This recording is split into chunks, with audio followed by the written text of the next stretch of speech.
Bonjour Benjamin et bonjour à tous les auditeurs de Radio Bonne Nouvelle. Le rendez-vous du jour est honoré. Oui, j'apprécie même parce que ça entre même dans le thème du jour, se sentir attendu. Quand tu m'appelles 1 ou 2 jours avant pour savoir si je serai là, quand étant en chemin, je t'entends annoncer que je serai là, je me sens attendu, je me sens important, je me sens utile. C'est-à-dire que beaucoup de conjoints aujourd'hui ne se sentent pas attendus, ne se sentent pas utiles. Il peut rentrer à la maison, trouver tout le monde occupé dans une tâche ou à lire la Bible ou à jouer.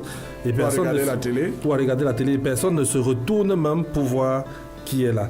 Moi, j'ai grandi dans un quartier à Douala où l'arrivée d'un papa provoquait... Tout le monde fuyait pour aller dans la chambre? Non, provoquait plutôt une ruée vers lui avec des expressions du genre papato, yayato. Donc ça, c'est ce qu'un parent attend, ça c'est ce qu'un mari attend, ça c'est ce qu'une épouse attend quand elle rentre chez elle, de voir que à la maison, elle a manqué aux gens. À la maison, on a eu besoin de sa présence et que maintenant qu'elle est arrivée, elle est pour les enfants un bon partenaire pour continuer, elle ou lui, un bon partenaire pour continuer à jouer, ou alors un bon partenaire pour aider à faire les devoirs, ou un bon partenaire pour prier, ou un bon partenaire pour faire toute autre chose.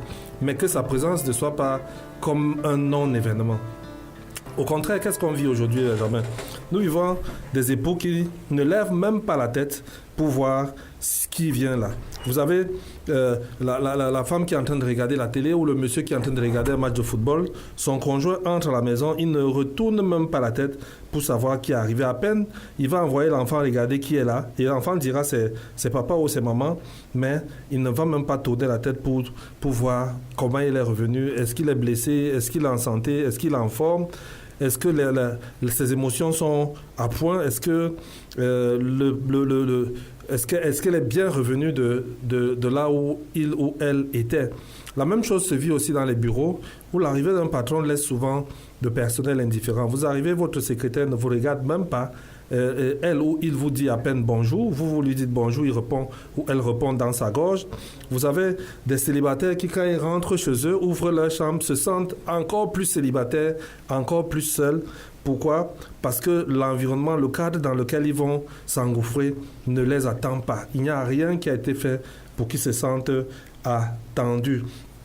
Beaucoup de scènes comme ça poussent à ne pas se sentir attendu, ou alors des scènes comme celle que Benjamin a commencé hier ou aujourd'hui en annonçant mon arrivée, fait que je me sens attendu, je me sens important. Mais il faut savoir que derrière ce manque d'attente, il y a beaucoup de frustration qui se développe. Quand une personne ne se sent pas attendue, rentre chez elle et trouve un accueil glacial, il y a vraiment comme une déception dans son cœur. Et beaucoup de hommes que je rencontre me disent je préfère m'arrêter boire une bière avec des amis, ou alors je préfère aller rendre ministère que de rentrer à la maison, pour ne rentrer à la maison finalement que pour dormir, parce que ma maison n'est pas un cadre accueillant. Personne ne m'attend à la maison. Les enfants continuent leur jeu quand je rentre, ou alors ils se dispersent à cause de l'ordre qui a été établi. Le conjoint se moque carrément de mon retour et il ne se retourne même pas. S'il était en train de discuter avec un ami, il continue leur discussion comme si je n'étais pas là. Alors, le problème, c'est quoi? Le problème, c'est important d'en parler aujourd'hui. Le problème, c'est que chacun a besoin de se sentir accueilli. Chacun a besoin de se sentir attendu. Chacun a besoin de sentir que son absence a eu de l'effet sur les autres, qu'il a manqué aux gens.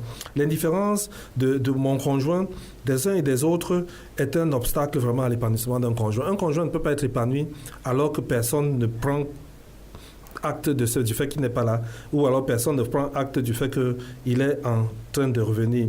Beaucoup traînent en ville, beaucoup traînent dans les ministères seulement parce qu'ils redoutent le moment où ils vont rentrer à la maison. J'ai lu dans une image sur Internet un monsieur qui avait été rabroué au bureau, il a eu une mauvaise journée, ses collègues avec lui s'en allaient pas très fort, et au moment de rentrer, il est passé devant un restaurant et il a vu un très beau plat. Et en rentrant chez lui, il rêvait d'un accueil où on va lui servir un bon plat et tout. Et quand il est rentré, non seulement sa femme ne s'est pas occupée de son retour, mais même le plat qu'elle lui a servi était le genre de plat qui dit « tu aurais dû manger au restaurant que de rentrer manger à la maison ». Beaucoup préfèrent donc se retrouver dans leurs différentes activités extérieures, traîner au maximum dehors, visiter même les frères, parce que le retour à la maison est redouté, parce que le froid glacial qui va les accueillir est redouté. Et on va donc voir que le célibataire ne rentre pas, il est dans la tristesse, il imagine que quand il va rentrer chez lui, il va voir son lit qui est même défait, sa table qui n'est pas organisée, sa chambre qui n'est même pas nettoyée. Ça, ce n'est pas quelque chose qui accueille quelqu'un. Quand un célibataire arrive et trouve tous ces désordres-là, la seule chose à laquelle il pense, c'est dormir d'un trait, parce que remettre de l'ordre est compliqué pour lui. Alors, quelle est l'origine de ce problème? Qu'est-ce qui provoque ce problème? J'ai vu deux origines possibles et j'ai voulu les classer par deux catégories. Les origines que j'appelle l'origine première de l'autre, qui vient de l'autre qui m'accueille mal, et la deuxième origine qui vient de moi-même qui suis mal accueilli. L'autre, celui qui m'accueille mal, c'est la première origine, et la deuxième origine, c'est moi. Qu'est-ce que j'ai fait pour être aussi mal accueilli? Alors prenons la première origine. Le conjoint qui est resté à la maison a oublié que l'autre s'attend à être accueilli, a oublié que l'autre a besoin de son accueil, même s'il ne le manifeste pas. J'ai l'histoire, par exemple, du frère. Je ne vais pas citer son nom, mais il a raconté cette histoire à plusieurs conférences des couples, parlant de l'accueil. Il a dit, sa femme avait remarqué qu'il était toujours glacé quand il rentrait, il était nerveux, il avait un comportement difficile. Et qu'est-ce qu'elle a fait? Elle a décidé de briser cela. Et comment elle devait briser cela? En organisant un accueil qui l'oblige à se sentir accueilli. Et donc, dès qu'il sonnait au portail, ce n'est pas les enfants qui couraient pour aller ouvrir, c'est elle-même qui allait ouvrir. Et quand elle avait ouvert, elle prenait son sac à main et puis elle lui posait des questions sur sa journée, elle lui posait un maximum de questions. Dans son témoignage, il dit que ça le dérangeait, elle le frustrait même avec toutes ces questions-là. Mais qu'à terme, c'est devenu un exercice qui est entré dans sa vie. Et un jour, il rentre à la maison, il sonne et elle n'est pas là.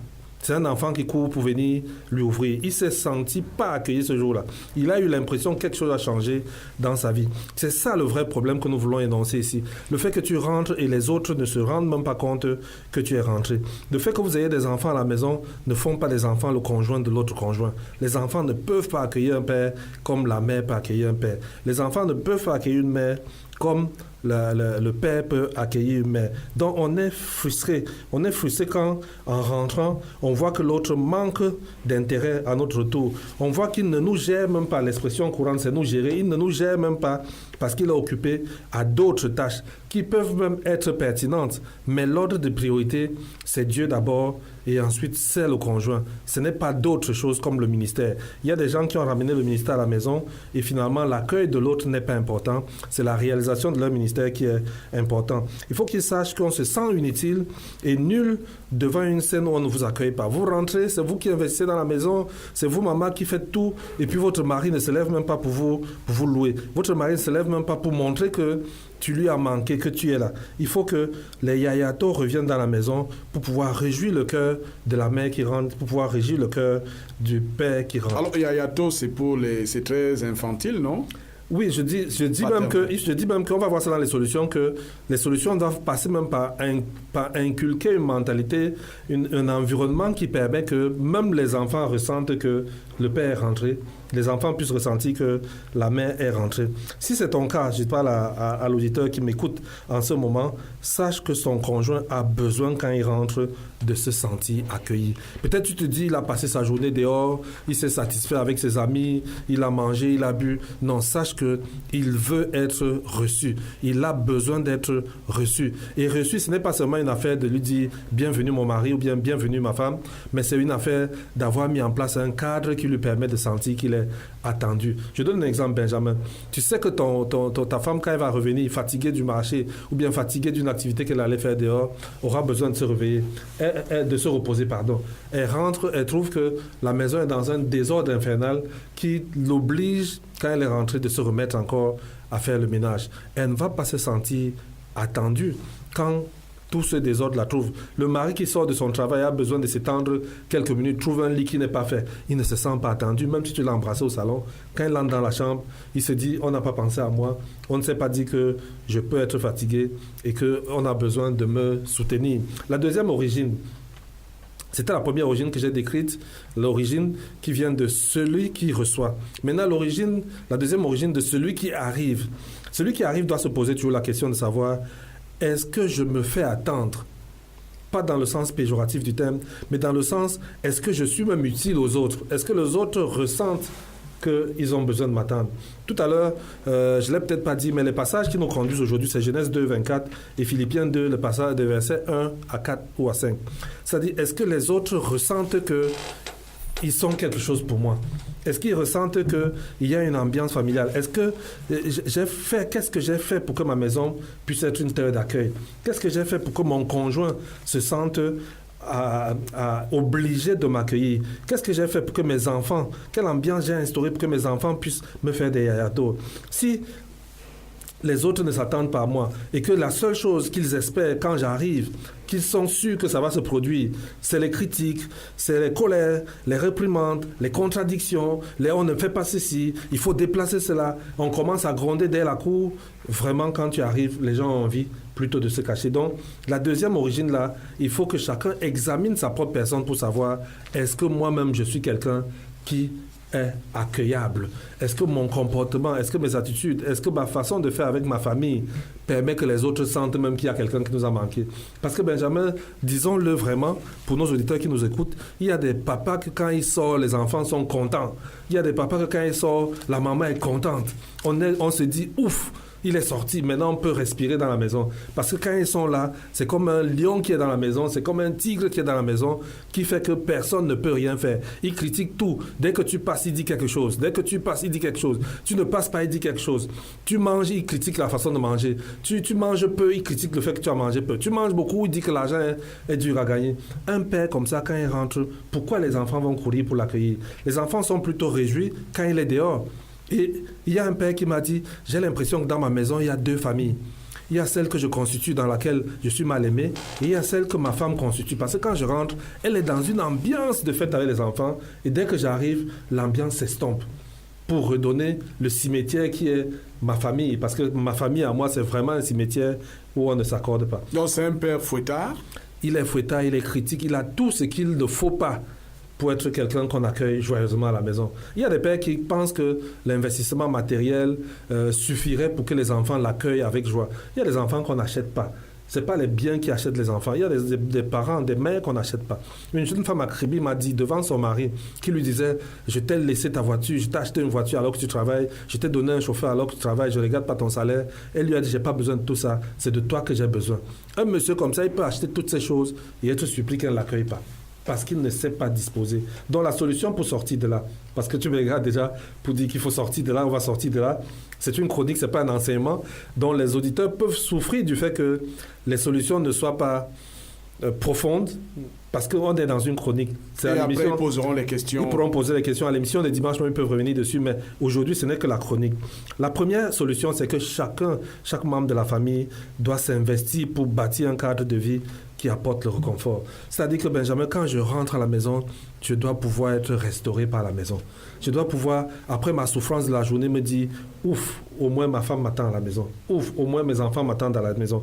Il faut que je puisse planter un décor, une mentalité, un esprit même qui garantit d'abord l'épanouissement de tout le monde avant de commencer à penser à mon propre épanouissement. C'est pour ça que j'ai cité le verset de Philippiens 2. Qui veut que les intérêts des autres, le besoin des autres soient mis au premier plan. Je ne suis pas là pour dire que comme c'est moi, papa, qui apporte de l'argent, je dois être celui qui mange les gros morceaux de viande, je dois être celui qui mange le gésier, je dois être celui à qui est réservé un genre de choses, mais je dois penser d'abord au bonheur des autres. Le fait que les autres soient heureux me garantit qu'ils vont me le retourner. Gary Chapman l'a bien dit dans les langages d'amour. On ne peut pas être épanoui dans une famille qui n'est pas épanouie. Tu ne peux pas t'épanouir seul. Tu ne peux pas observer avoir des yayatos alors que tu n'as pas investi pour avoir les yayatos. L'investissement, l'implication personnelle dans la vie de chaque membre de la famille, l'importance que tu accordes à ses besoins, à ses difficultés, à ses succès. Mon fils est venu l'autre jour me montrer sa feuille, il avait 20 suivants en informatique. Ça m'a intéressé, je me suis dit... Tel père, tel fils. Je me suis dit, c'est ça que tu montres à ton prof. Mais maintenant, il revient avec un cours d'anglais où il a 5 suivants. Mais Benjamin, l'erreur que je ne dois pas commettre, c'est de ne pas être intéressé au fait qu'il ait eu 5 sur 20. Je dois m'investir dans sa vie. Je dois lui dire, maintenant, on se fixe un objectif. 5 sur 20, ce n'est pas une bonne note. On va se battre pour avoir 11 à la prochaine interrogation pour que d'ici la fin de l'année, on ait au moins 16. Donc là, il se sent intéressé. Il sent qu'il y a un partenaire qui s'intéresse à lui, pas pour les performances, mais de façon absolue à lui. Genèse 2,24 dit, à la fin, devenir une seule chair. Et beaucoup de gens voient devenir une seule chair comme le symbole de l'intimité sexuelle. Non, devenir une seule chair, c'est aussi le fait de bâtir quelque chose ensemble. C'est le fait d'avoir la même pensée, comme dit le livre de Philippiens, d'avoir le même esprit, de vivre chacun pour l'autre, que tout soit un dans la maison, de telle sorte que quand tu sors, il y a quelque chose qui manque. Quand tu entres, on est complet. Ce matin, quand je venais, je ne t'ai pas dit ça. J'ai mal à la côte depuis hier. En fait, c'est pas la côte, mais chez nous, en bantou, on dit que tu as mal à la côte. Bon. Mais c'est que j'ai porté un sac lourd pendant une certaine durée hier et il m'a fait mal. Mon âge ne me permet plus de porter un genre de sac. Et Benjamin, cette douleur-là me fait savoir qu'il y a une partie de mon corps que je suis obligé de ne pas négliger. Et ça me rappelle, et ça c'est pour que le conjoint qui nous écoute sache, qu'étant une partie de la famille, il a besoin de s'investir pour que les autres ressentent sa présence, qu'ils sentent qu'il est là. Et que son absence doit être remarquée, son absence doit être ressentie. Tu dois manquer à ta famille, mais comment vas-tu faire pour manquer à ta famille? Il faut que tu sois un membre de la famille. Et là, je parle en parabole. Être un membre de la famille, c'est tout un enseignement. Ça veut dire quoi être un membre de la famille?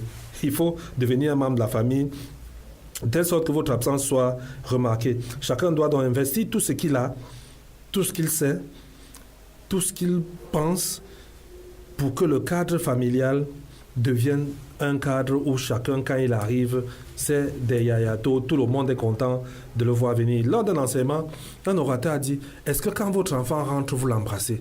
Et tout le monde se regardait en disant, c'est quoi ces choses de blanc là? Et l'enfant aussi, parce qu'on a parlé de se sentir attendu, même l'enfant a besoin quand il rentre à la maison de se sentir attendu, c'est pour ça qu'il va courir pour rentrer. Mais un père qui ne se sent pas attendu, un enfant qui ne se sent pas attendu, l'enfant ira jouer au football, il va se dire je vais rentrer seulement pour dormir. Mais quand il sait que papa m'attend, il va sortir tout à l'heure, mais si je rentre, il me voit, il peut sortir après, il va courir. En conclusion, Benjamin, pour parler de savoir se sentir attendu, je voulais dire simplement 2 petites phrases en conclusion. Première phrase, la maison doit être un cadre de restauration. Un cadre où quand tu rentres, tu es restauré. Parce que c'est même le noyau du combat spirituel. La maison, c'est vraiment là où on commence son ministère. La maison doit être un cadre de restauration, pas un cadre de frustration. Beaucoup de conjoints aujourd'hui considèrent leur maison comme un cadre de frustration. Ils sont restaurés à l'église, ils sont restaurés dans leur ministère, là où ils enseignent et tout. Mais leur maison, quand ils rentrent, c'est avec une tristesse dans le cœur qu'ils rentrent. Ils prient pour cela. La deuxième chose, c'est que toi qui m'écoutes, tu dois te transformer pour que ton conjoint trouve en toi le soutien. Qu'il soit toujours pressé de revenir vers toi. Voilà ce que je voulais dire aujourd'hui, se sentir attendu. Et une fois de plus, merci Benjamin, tes appels me montrent que je suis attendu à Radio Bonne Nouvelle. Et ça me réjouit le cœur.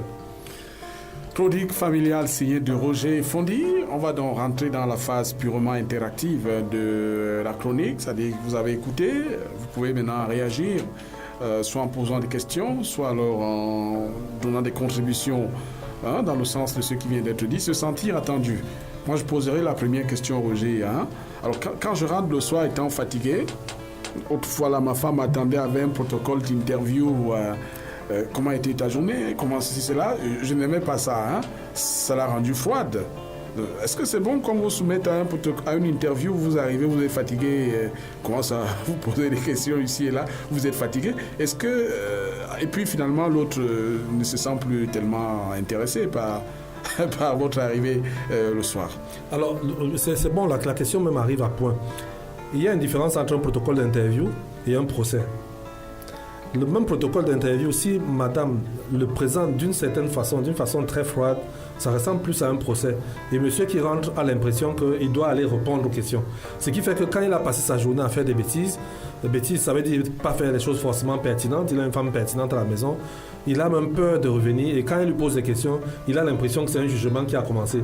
Et c'est pour cela que certains hommes, madame, sont tendus, vous lui posez une question qui est plutôt très simple, pourquoi tu rentres aussi tard?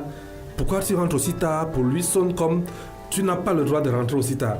Il ne comprend pas que ce que tu veux savoir, c'est qu'est-ce qui est arrivé qui l'amène à rentrer tard. Pas qui justifie qu'il rentre tard. Or, dans l'esprit du monsieur qui est en face, lui, il entend « Explique-moi pourquoi tu es rentré tard dans le sens du procès. » Donc, Benjamin, ça dépend de la manière dont elle présente les choses. Elle peut présenter les choses de façon tellement affective que l'exercice te plaît. Je t'ai parlé du frère qui était très content de cet exercice à la fin, au point où sa femme lui a manqué.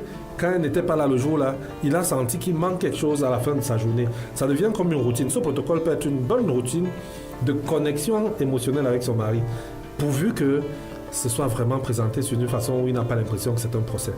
Une fois, il y a une dame qui m'a dit, quand j'appelle mon mari, il ne répond pas au téléphone, il ne prend pas le téléphone. Quand il est dehors, je l'appelle, il ne prend pas le téléphone. Je lui ai demandé, pourquoi toi tu l'appelles? Elle me dit, je l'appelle pour savoir s'il a une difficulté, pourquoi il est dehors.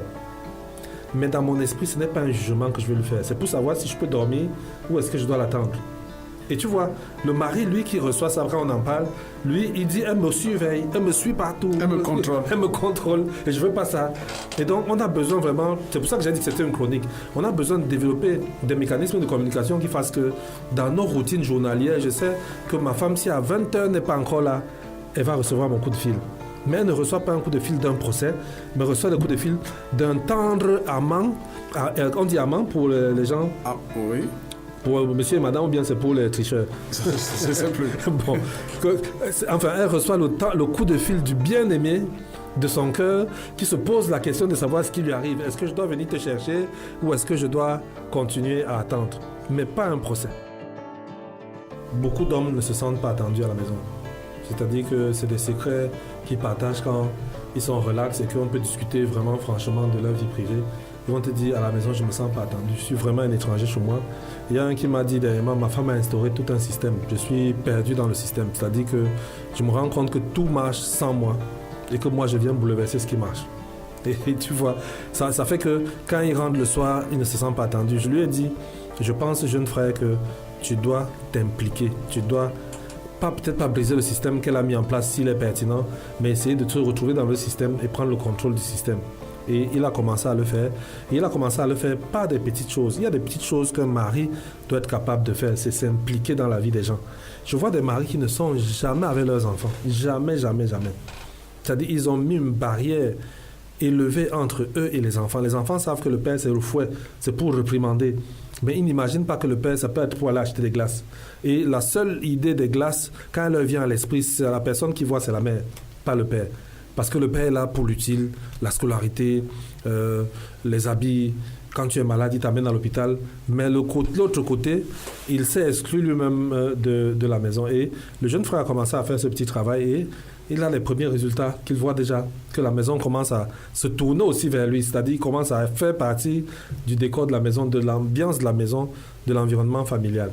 Se sentir attendu.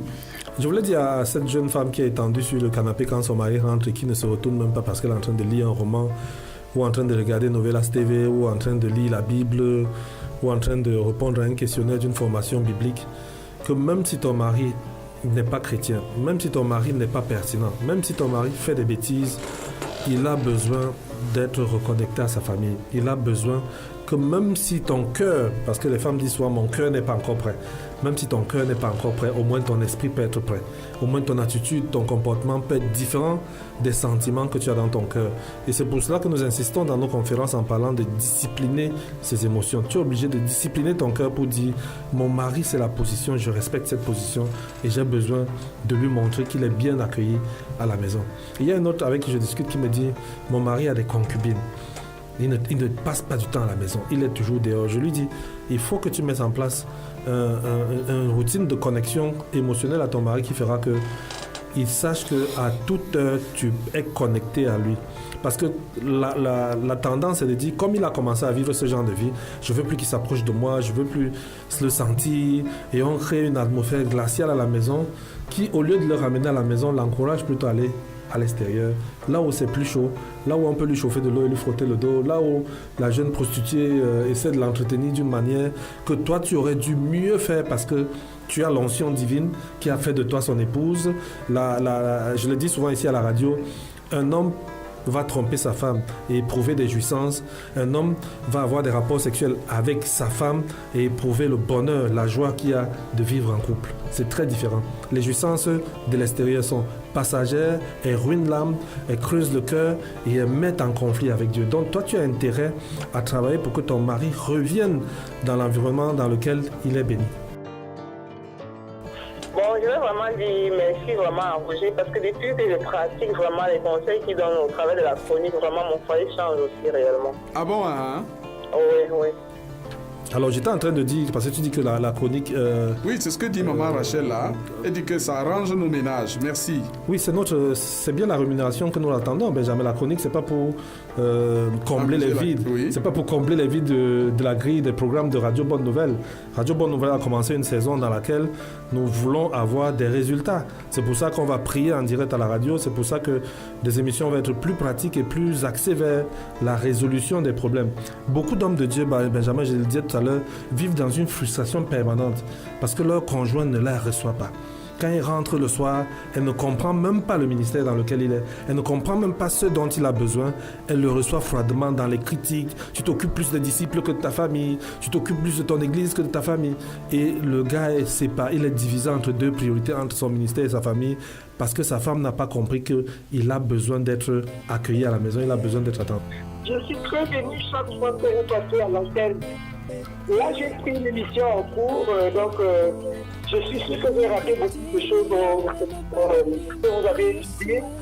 Je voulais tout simplement ajouter une petite sur l'accueil de son partenaire à la maison. Je me dis que les parents doivent ne suffisent pas, mais l'aspect extérieur de nous, les femmes que nous sommes, compte beaucoup. Parce que quand tu sais que ton conjoint va arriver d'un moment à l'autre, il faudrait quand même que même si tu avais tourné le couchon, que tu changes le vêtement et pour que l'odeur de la fumée l'envahisse. C'est un peu ce que tu voulais ajouter. Merci Monique. Et puis, merci. Il faut même que l'environnement l'accueille. C'est-à-dire que monsieur qui est resté à la maison, qui attendait sa femme, doit mettre en place un environnement qui l'accueille. Benjamin, il y a des hommes qui ont des maisons où les ampoules ne sont pas changées depuis, alors qu'il suffit d'aller à la boutique changer les ampoules. Il faut que madame souffre dans le noir pour tourner le couscous dont elle parle là, parce que le mari ne fait aucun effort pour que quand elle rentre du marché et qu'elle le trouve assis au salon, elle ressente que le marché que je fais, c'est pour quelqu'un qui m'aime. Il faut que le cadre, l'environnement, pour les femmes, je disais ça tout à l'heure, parce que dans beaucoup de couples, et ça j'ai découvert ça dernièrement, Benjamin, dans beaucoup de couples, c'est la femme qui fait le lit. Dans beaucoup de couples, les hommes ne font pas le lit.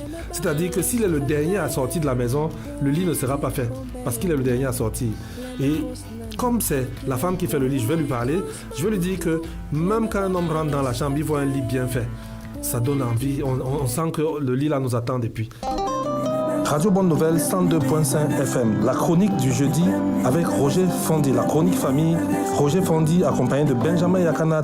Bienvenue à la chronique familiale. Tous les jeudis de 8h à 9h. Venez partager avec nous l'interaction téléphonique. Donc, moi, je peux te dire merci. Venez parler famille sur un thème choisi par Roger Fondi et Benjamin Yakana tous les jeudis. La chronique famille sur Radio Bonne Nouvelle 102.5 FM.